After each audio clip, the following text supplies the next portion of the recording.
तुमच्या हक्काचा आवाज आजचा महाराष्ट्र। अहिल्यानगरकडून साताऱ्याच्या दिशेने गांजाची तस्करी करणाऱ्या आंतरजातीय टोळीचा दौंड पोलिसांनी पर्दाफाश केला आहे। शुक्रवारी दिनांक 24 एप्रिल रोजी पहाटे 3 वाजण्याच्या सुमारास ही कारवाई करण्यात आली आहे।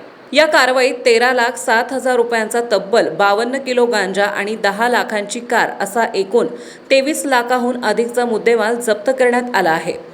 मुकेश धर्मिया कानोजे वय वर्ष 36 राहणार बलवाडी तालुका बडवानी राज्य मध्य प्रदेश असे ताब्यात घेण्यात आलेल्या आरोपीचे नाव आहे।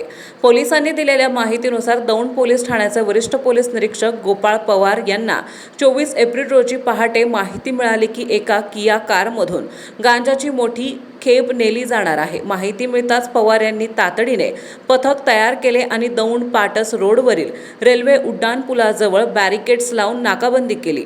पहाटे 3 वाजण्याच्या सुमारास संशयित कार नाकाबंदीच्या ठिकाणी आली। पोलिसांनी इशारा केला असता चालकाने कार थांबवण्याऐवजी बॅरिकेड्सला कट मारून पळ काढण्याचा प्रयत्न केला। मात्र वेगात असलेल्या या कारने पुढे जाणाऱ्या दुसऱ्या एका कारला पाठीमागून जोरदार धडक दिली। या संधीचा फायदा घेत पोलीस पथकाने कारला वेढा घातला आणि चालकाला बाहेर काढले।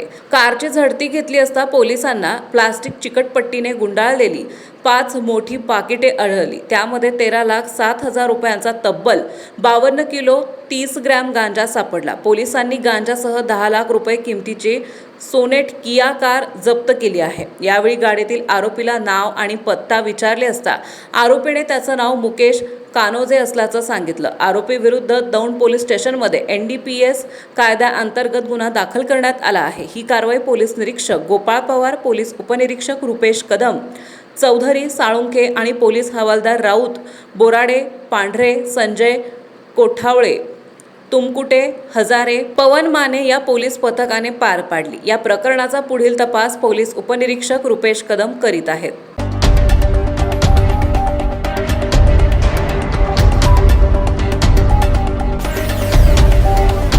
तुमच्या हक्काचा आवाज आजचा महाराष्ट्र।